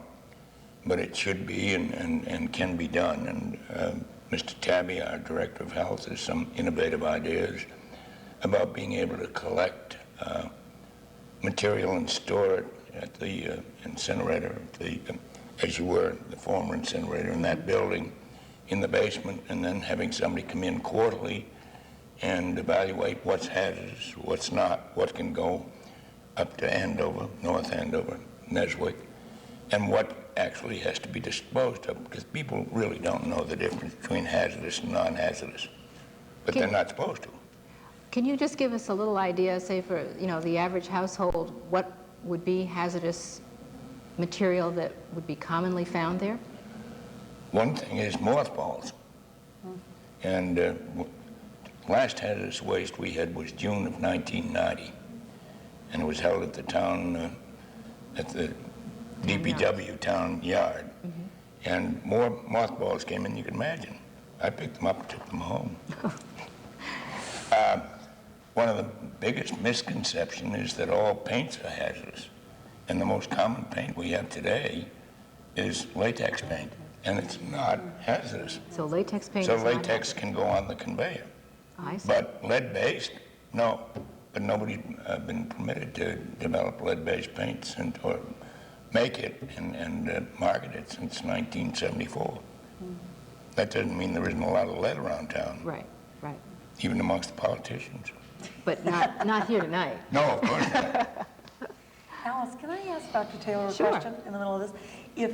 If you had to guess or make a prognosis, what do you think out of all of the health issues that are of moment in the world nowadays, AIDS and TB and sexual activity among kids, all those things, but what of everything you've dealt with is the most important health issue the town is going to face in the future, near or long-term future? What is going to be the toughest thing we have to deal with as a Again, town? we started out with a toughie, and I think that's equally tough. I suppose I'd think in terms of STDs, sexually transmitted diseases, and that now includes the tuberculosis that you just talked about. Yeah. And the reason it's rampant is not because there are more of these little red snappers running around, Yeah. the TB bugs. Yeah. That's one's for your husband. He'd recognize that. But people are depleted. Their immune system is diminished. Depleted. And that's why the resurgence of tuberculosis. Chlamydia, Yeah. 4 million cases. Yeah. Gonorrhea, 2 million cases. Not in Winchester, mind you, but countrywide at any given point in time. But STDs are still an issue. Hepatitis B, it's a sexually transmitted disease, and 500,000 cases. And it's equally as lethal as AIDS, and there's no treatment except prevention. Forewarned is forearmed. Well, I Correct. think that I'd like to thank you very much for coming. And as our previous conversation, we've learned something. You've been very helpful in bringing some really My pleasure. tough issues to the fore, and we very much appreciate seeing you this evening and congratulate you on your long term of service to the town of Winchester. This is true. Thank you very much. And Alan? Okay, thank you very much, and thank you again, Dr. Taylor, for joining us here this evening, and we apologize for the long wait down there. And I want you to know, Alan, that we have everybody lined up ready to come back on. Great. Well, we also have an assignment for you while you're down there. Since you're right next door to the town clerk's office, one of the things we're looking for is the absentee ballot counts. Would you like that right away, Alan? Well, do you have it? We I have mean, it. the number of absentee ballots? By precinct. By precinct? By precinct. Okay, we don't have that, but we do have Okay. a total. Well, we're gonna come back to you in just a couple of minutes. Okay. So that is your assignment while you're down there. We know you need something to keep you busy. That's right. Thanks a lot. Okay, we'll be right back to you. Thanks very much. Thanks. All right, we have our first results in the evening. We have results coming in from Precinct 7. Precinct 7, which was voting at the Lynch School this afternoon. And I believe we're ready. As we look at our precinct map here of Winchester, if you look towards the center, you will see Precinct 7 voting at the Lynch School. And here are the results in the selectmen's race for Precinct 7. We have the incumbents William O'Leary with 290 and Robert Deary with 236, and a substantial margin for Jerry Polcari with 441. Going to our school committee results here, 2 seats available, Geraldine Heinold with 355, Lawrence Worthen with 241, and Jim Evans with a clear majority there, 435. In our Housing Authority race, our last townwide race, Francis Sopper with 150 votes to Archie McIntyre's 371 votes. And that, again, in the background is the Lynch School there, and quite a dramatic effect there with the Lynch School. First time I've seen that. Very good. Any surprises here in Well, tremendous showing by Jerry Polcari in Precinct 7. None of the candidates come from Precinct 7, so it is a fairly open situation, but certainly, as I talked about at the start of the evening, the enthusiasm for a challenger, it shows, and the good campaigning that he's done. He really did a tremendous job in Precinct 7, there's no question about it, and that makes him a strong contender to take a seat on the board if that trend continues. You can't tell everything from one precinct, but certainly a strong showing where the two incumbents should do as well, in a sense, as he does. Certainly in the school committee race, that's not necessarily true, because Jim Evans won Precinct 7 in '91, and it was expected he would do well in Precinct 7. What it shows here is that he's brought a lot of votes too, and the constituency there has seen Geraldine Heinold as a good candidate as well as Jim Evans. I said earlier in the night, Larry Worthen has to do well in the precincts 1, 2, 6, and 8 necessarily, I think, for him. Precinct 7 was one I don't think he expected to win. I think he'd like to be a little closer, but certainly a very tremendous vote for Jim Evans, a very good vote for Geraldine Heinold as well in that case. All right, we also do have our results in from town meeting members. We will be posting them towards the end of the evening. Looking at them here, though, we do see that 2 incumbents have not been reelected, and looks like 2 challengers, newcomers to town meeting. And I wanted to before we've concentrated a lot on the school committee and the selectmen, but the housing authority I wanted to comment on as well. We did post some numbers for that, did we not? Yes, we did. Good, because Archie McIntyre has done very well in that. And we haven't talked as much about the housing. We'll do that before the night is over. There was a good candidate on each of the division for the issues. I mean, if you're talking about an issues race, housing has done that, where we're talking about the use of the housing fund either for rental vouchers or for building new affordable housing. That kind of a discussion has gone on in the race. Certainly Archie McIntyre has done very well in Precinct 7 on this vote versus Frank Sopper. And we'll talk about that in the next precincts. I did want to mention in the town meeting situation, as Alan has said, certainly, Alan, that's right. We've had 3 challenges come in our unofficial tally on town meeting. I mentioned before the talent that comes to you in the door-to-door. Peter Segerstrom, who finished 9th last year, finishes 2nd this year in the balloting. He only missed getting on last year by 8 votes. This year he did very well. He finished 2nd in the running. But we'd have 3 new ones. That would be Abby Hurlbut, Peter Segerstrom, and Priscilla Owens-McPhee, who are challengers and new town meeting members coming on now to join with Ellen Browning, Judy Dodge, Jim Scahan, Vin Berger, and Bob Beatty. So that is the Precinct 7. Those are the top 8. We have to say they're unofficial. That's why we asked for the absentee ballots. Mary Livingston is only 4 votes out of the running here for 8th place, and if there are a number of absentee ballots, that could change at the bottom of the 8th, so we'll see. Alan, you took the words right out of my mouth. I was just about to put that disclaimer in there. Once again, reminding you that the results we have here are unofficial results collected by Sandy Rogers and her team of runners out there, and we want to thank Cynthia Crumey for collecting our results in from Precinct 7. Right now, we're going to go back to Darrell Nash, and who is at Bob Deering's headquarters, or was there just a little while ago, and is filing this report for us from the incumbent candidate for selectman. Let me first start right away by asking you, what are your initial reactions to this year's campaign? Well, I think it's been a good campaign, and we've had 3 good candidates.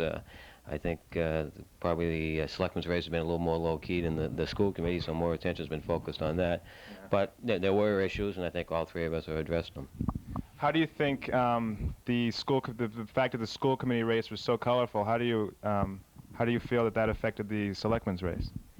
Well, I would hope maybe that because of the school committee race, that would bring more voters out, and hopefully they'd also vote for selectmen. So we always need a drawing card, so maybe this year it's the school committee that brings them out. Now, you've been on the board for 6 years now, is that correct? That's correct. And how does this campaign compare to the other campaigns that you've been a part of? Well, I think I've actually had more fun running this campaign than I have in the last two. Though I've known a lot of people, and but it's been a lot more fun. It's a lot of hard work, but it just seemed more fun this time, so Yeah. I've enjoyed it.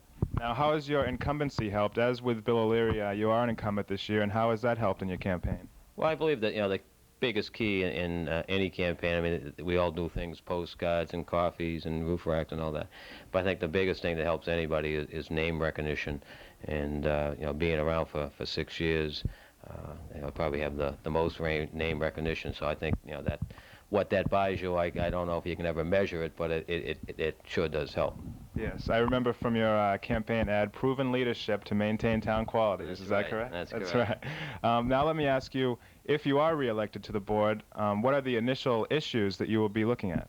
Well, I think the biggest thing we're going to look at, and right now it's scheduled, I believe, around the 21st of April, is the water and sewer rates, what we're going to do with those. And I think that will be a big issue. It will be somewhat maybe a little controversial how we want to address the water rates, and whether we pay them, whether we don't pay them, or how we structure how the rates that we charge the ratepayers in the town of Winchester. So I think that's probably the biggest thing that's going to face us right now. Okay, now as the campaign comes to a close, are there any thank yous that you'd like to extend at this time?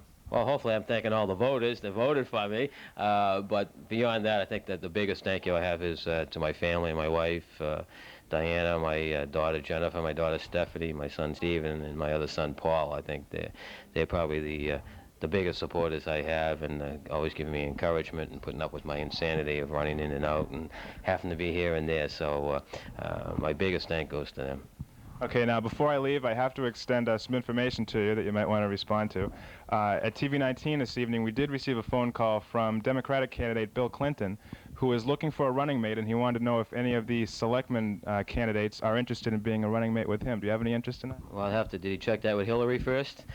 I'm not aware of that. I'd have to, before I call him, I have to make sure Hillary said it was okay. All right, well, Mr. Deering, thank you very much. Best of luck. Thank you. And right now, we're sending it back to the studio for Decision 92. I'm Darrell Nash. Back to you, Alan. Thank you very much, Darrell. I'm not sure our candidates would like to be put under the kind of microscope that Bill Clinton's put under. I don't think anybody would envy him that job. All right, we have our results in from Precinct 2, the voting at Morocco School. Let's take a look at our precinct map here, and if you look to your the central part of the right-hand, east-hand side of the town, you'll see Precinct 2 there. Precinct 2 voting at Morocco School, and there's the Morocco School. And here's our results in from the selectmen's race. We see William O'Leary, the incumbent, with 195, Robert Deering with 168, and Jerry Polcari with 236 votes. Moving on to the school committee race, Geraldine Heinold with 150, Larry Worthen with 240, and Jim Evans with 159 in Precinct 2. And the Housing Authority, one seat available. We see Francis Sopper with 180 votes, leading Archie McIntyre's 136 votes. That again is Morocco School, Precinct 2. And we also want to thank Bill Jervey for bringing us the results from Precinct 2. And once again, reminding you that these are unofficial results from our tally takers, Sandy Rogers' team out there. And we'll have a count very shortly on the absentee ballots that will give you some idea of whether these races are close enough to be changed or affected by the absentee ballots. Alan, any comments on the results in Precinct 2? Let me work from the school committee towards the selectmen. Certainly this was a precinct that Larry Worthen had to win. Precinct 2, his home precinct, as I say, needs to do well in precincts 2 and 1 and 8 and 6.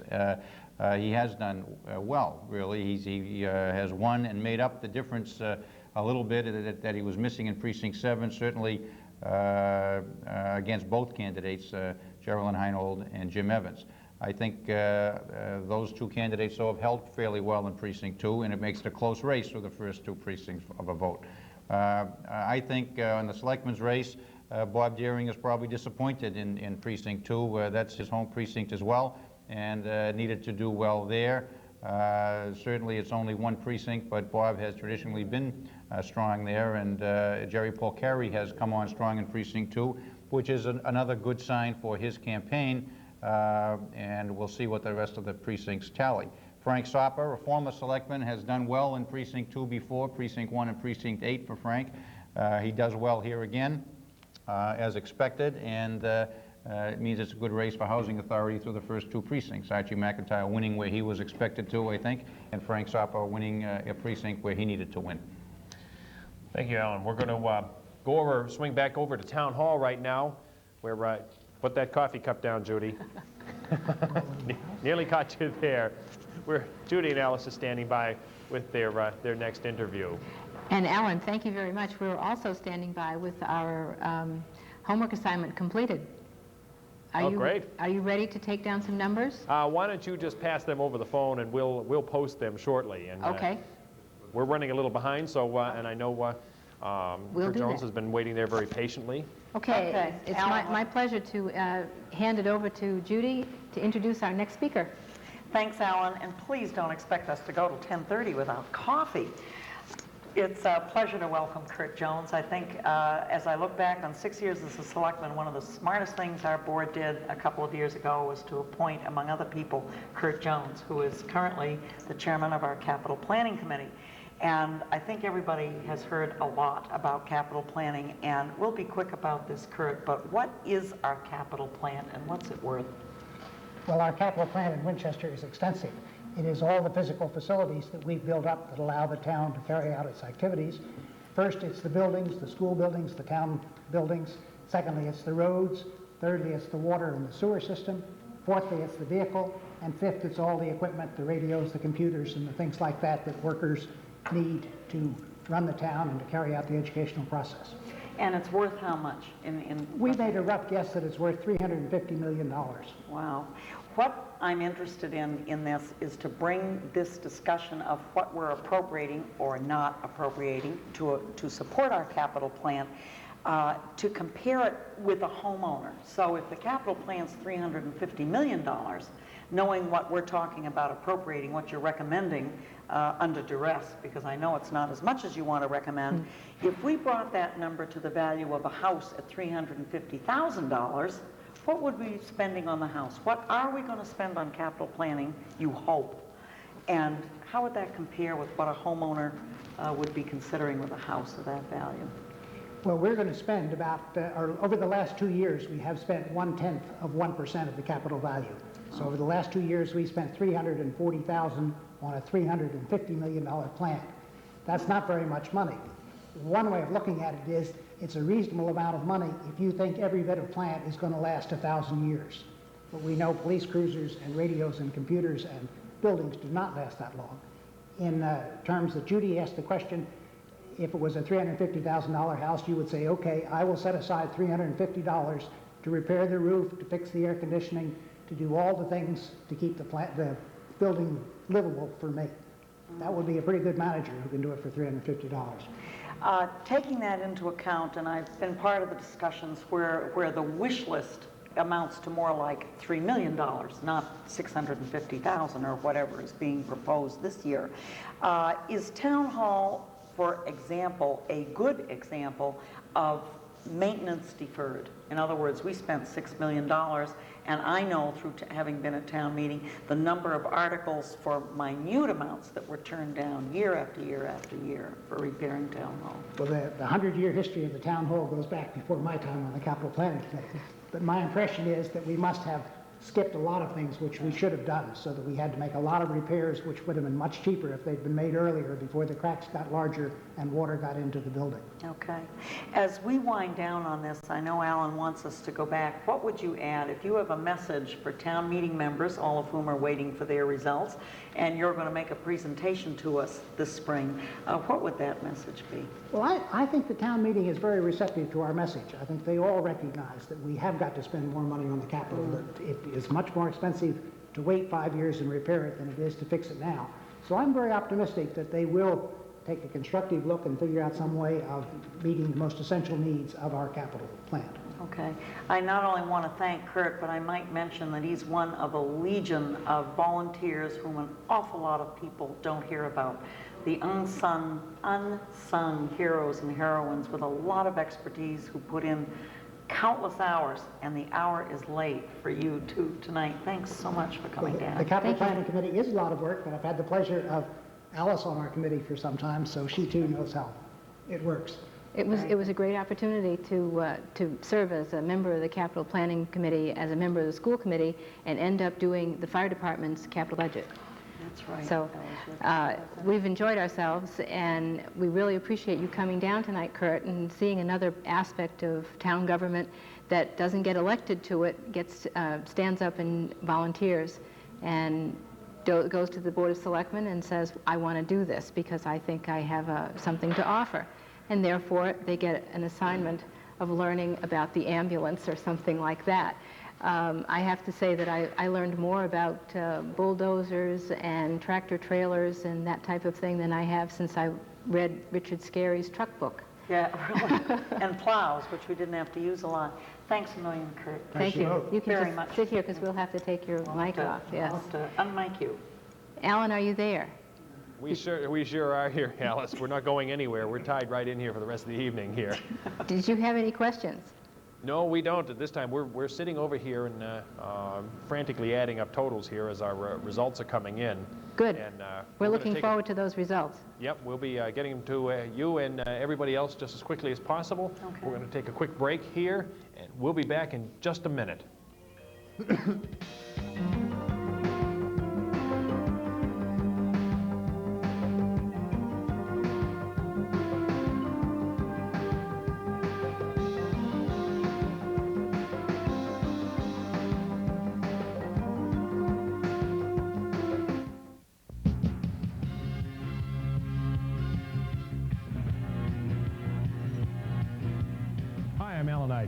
I'm here with Sandy Rogers, the producer of Focus on Winchester. Focus on Winchester is seen here on TV 19 every Wednesday night at 7 p.m. and we're live on the third Wednesday of the month. We focus on issues and people who are important to you, the residents of Winchester. Join us here every Wednesday night at 7 for Focus on Winchester.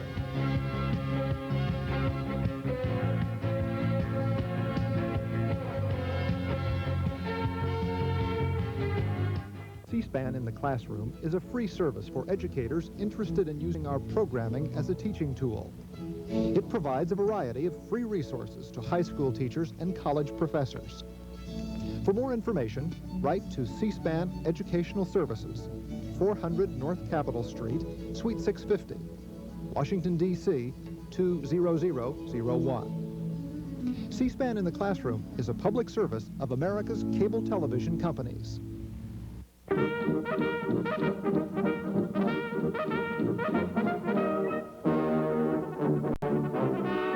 We have former Beatle Paul McCartney in the studio here today. Of course, the big news is Kennedy dead. I see Oliver Stone on the grassy knoll with a rifle. Winchester? Oh my God, we're number 2. All right, the first letter, okay. If you have some low-cost peas you could sell me, I would appreciate it greatly. That would be terrific. Moment of contemplation. Okay, people, we gotta have a talk. Have a talk. Have a talk. People, we gotta have a talk.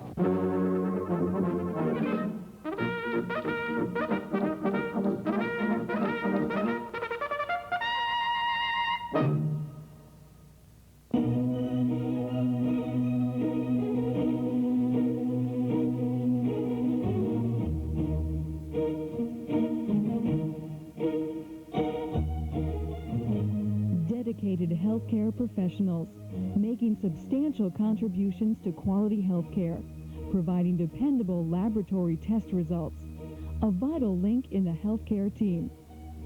Clinical laboratory scientists working for your good health.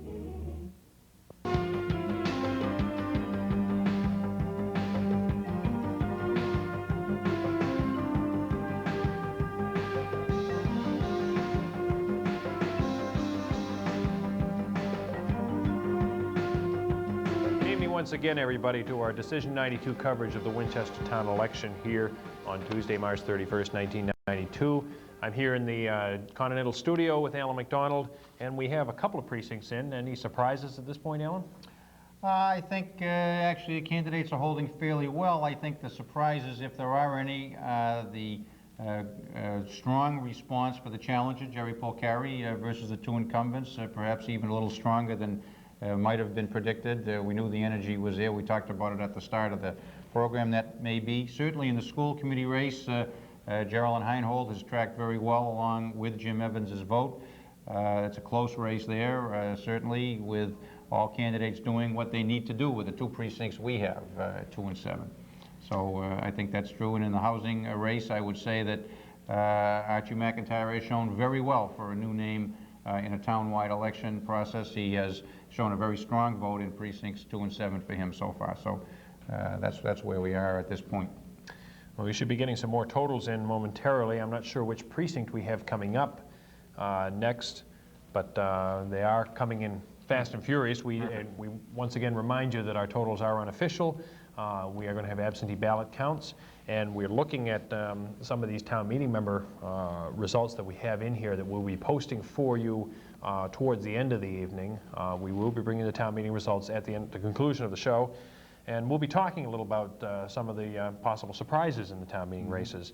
But again, we caution you that particularly in the town meeting races, we're looking at in precinct 2 that the elected, so to speak, the 8th place finisher in the town meeting race is only 1 vote out of 8th place, and that could change. That's right. I know we want to talk about the town-wide races, but since we have a minute before the next precinct, we talked about precinct 7. Let's talk a second about precinct 2. We see from our unofficial tally on town meeting members that 2 challengers would come in, Mary Ferris and William Garisi, who would come in. This is unofficial because you're right, we have between 8th and 9th place Anne Hathaway only by 1 vote needing to make it up in the absentee ballots to come on. But we would see Frank Lambiers, Frank Stevenson, Catherine Doherty, Nancy Goodwin, Diane Smith, and Anthony Conti as returning as incumbent town meeting members. And as I say, the very close race within 1 vote for the 8th spot. We'll see what the absentee ballots bring in for that. Well, we will not have those absentee ballot counts. What we're going to do is we won't have the absentee ballot results. We won't have the final results on that because we won't be getting from the town clerk the absentee vote itself. So we only will know the number. But if we knew that there were 4 or 5 absentee ballots in precinct 2, that certainly would keep it wide open for the 8th spot at town meeting. We just don't have that number yet. But we're going to get it. Well, I just say our precinct 3 results are in. We're going to be bringing them in just a moment. But addressing once again the absentee ballot question, those absentee ballots will not be counted probably until the early hours of the morning. Right. And what we're going to do is just tell you what place finishers our town meeting members are, so that our town meeting members who are in, say, 7th or 8th place maybe shouldn't pop those champagne corks just yet. And so we'd just caution you on that. I'm not sure if we are ready for precinct 3. So let's take a look at the results here from precinct 3. Going to our screen here, our map of the town, precinct 3 directly in center of town. Look at that, 3 right in the middle of town. Precinct 3 voting at the Lincoln School. And here are the results in from precinct 3. William O'Leary with 271 votes. The other incumbent, Robert Deering, with 209 votes, and 430 for challenger Jerry Polcari. Moving to the school committee race, we see the lead taken by Jim Evans with 420, followed by Geraldine Heinhold with 384, and trailing Larry Worthen with 209 votes. And in the Housing Authority, we see Francis Soper is behind Archie McIntyre by 150 to 352. That's precinct 3 results. Once again, precinct 3 voting at Lincoln School. And we want to thank Jim Wells for being our runner for the precinct 3 results at the Lincoln School.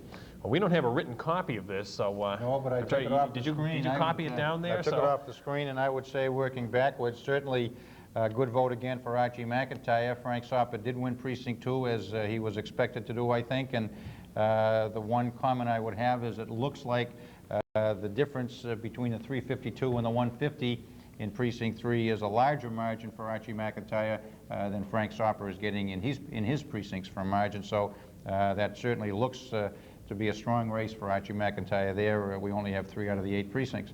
In the school committee, race. Precinct 3 is an area where Jim Evans did well, as I said before, in '91. He was expected, I think, to do well again in 1992, and he did very well. And Geraldine Heinhold did as well in trailing his vote. She gets a few less votes than Jim Evans, but certainly tracking very well to Jim Evans's vote. Precinct 3 is not an area where Larry Worthen expected to be as strong as those two candidates, so the race is still a close one, I would say. We'll see what the precinct votes in 1 and 6 and 8 are. It's going to be an interesting tally. In the selectmen's race, Jerry Polcari continues to do very, very well in his counts. And Bill O'Leary and Bob Deering are very close, matching for what from these first 3 precincts would look to be a little bit behind Jerry Polcari, but very close in the vote for those spots as well. We'll see. We can't tell yet from just those 3 precincts, but certainly up to this point, Jerry Polcari's had a very strong showing, and it's a very close race, certainly with the 2 incumbents as well. So. Okay, Alan, we're going to move on right now to the results from Precinct 4 that are in. And let's take a look at our map of the town. Precinct 4, right in this southeast corner of the town there, down toward the Medford line. Precinct 4 voting at the Lincoln School. And here are the selectmen results. William O'Leary with 280 votes, Robert Deering with 250, and again, challenger Jerry Polcari with 441 votes. In the school committee race, we see the lead is taken by Jim Evans with 436, Jerry Heinolds 378 votes, and Larry Worthen's 234 votes.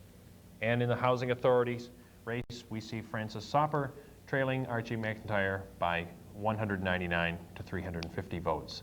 And that again is Lincoln School voting at the Lincoln School. We want to thank Chris Montgomery for collecting our polling results at the Lincoln School. Any comment on what we got so far? Are you taking running totals here? We're taking running totals. We're getting the running totals from the runners, but at this point, Precinct 4 was also a good precinct as 3 for Jerry Heinhold and Jim Evans. The question now for Larry Worthen, who's a little behind in those precincts, is whether he can make up the difference in the precincts where he expects to do well. That will be seen very shortly. No question, though, at this point that Jim Evans has done extraordinarily well and has built on his vote from last year, really. Geraldine Heinhold has come in with a very strong showing in her first time out, and Larry Worthen needs to do well in the precincts where he has some strength in order to catch up. Archie McIntyre has continued to outpace Frank Sopper in the precincts where Archie McIntyre would hope to do well, and also there's a lot of making up to do for Frank in precincts 1 and 8 where he should do well, and we'll look for that vote. Jerry Polcari certainly is building a large lead at this point, and Bill O'Leary is doing a little better than Bob Deering in the second place for the first 4 precincts that we've gotten in. That continues to be the story, that Jerry Polcari has gotten a very strong vote, and as we get through half the town vote at this point, it would look to be a close race between the 2 incumbents for second place in the selectmen's race. Not that we would declare a first place yet, but certainly there's a large lead and a good fight for the next spot. All right, I think we're going to, are we ready to switch over to Town Hall? I think we are. Let's take a look. Boy, they're not ready yet. We're ready and they're not. They can be ready in a flash. All right. Okay. Now, let's take a look. Here we are. Are you ready? Yes, we're ready. We're ready. Well, I just had my glasses on, that's all. oh, okay. We didn't want to see that. Well, I've taken them off, and we have another guest this evening. Judy has invited Gordon Bennett to come down and visit with us. Judy? Thanks, Alice. Alan, Gordon Bennett is on a subcommittee of the school facilities reuse group. And at the school committee meeting last week, there was a brief report given on this committee, and the information wasn't clear to me or to some of us there.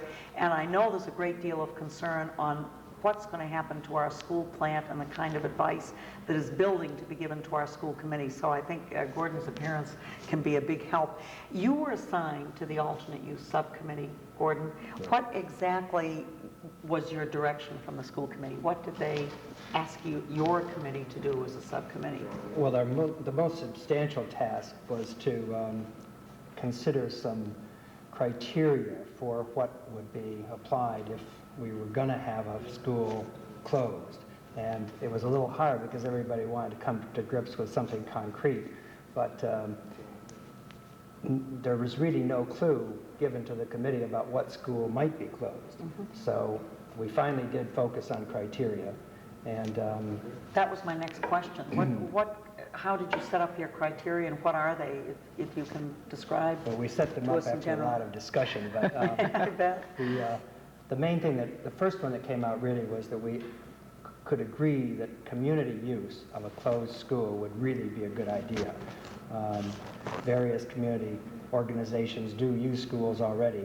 The Recreation Department in particular is eager to have one building where it might center all of its activities.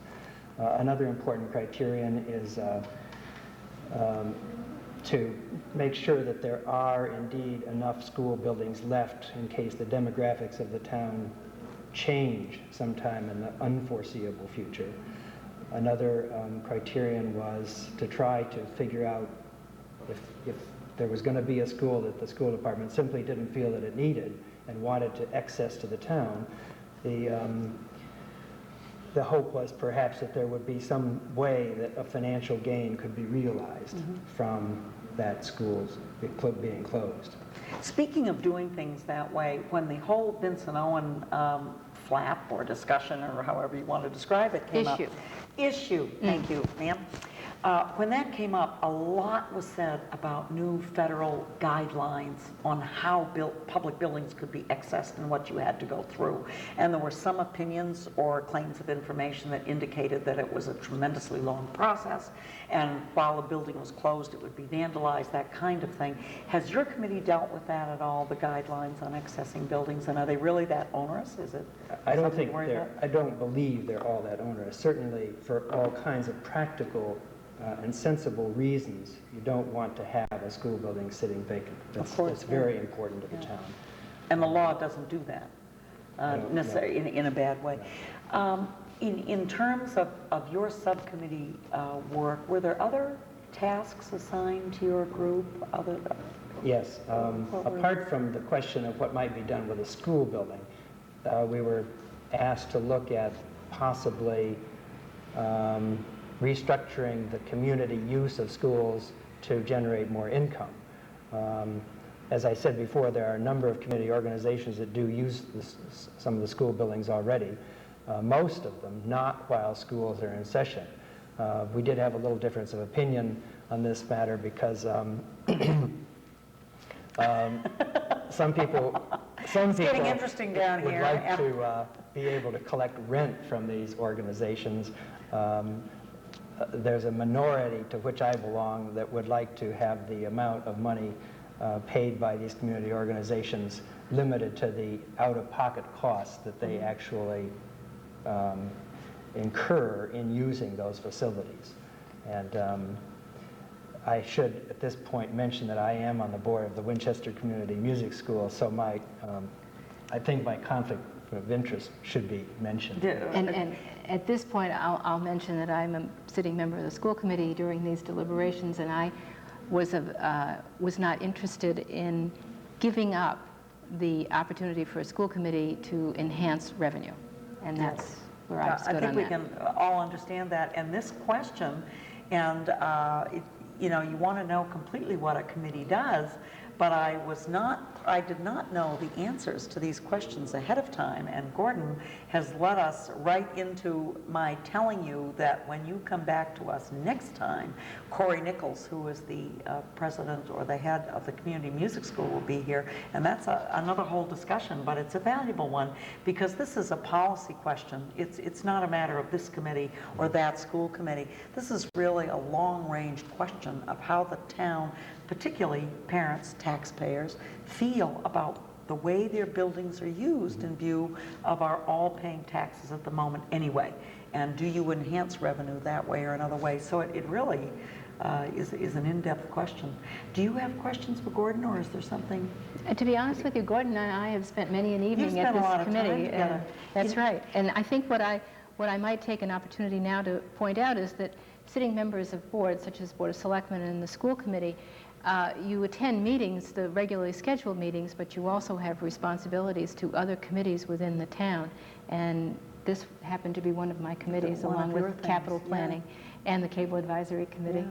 Before Alice sends us back to Town Hall for more results, Gordon, is there anything that's come to mind that you'd like to add? I would let the whole Winchester public before you? One very interesting thing. Yeah. Clarence Borgard was a member of the committee, and I didn't know that. School reuse, and Clarence is in his upper 80s. I'm impressed. I think lower 90s.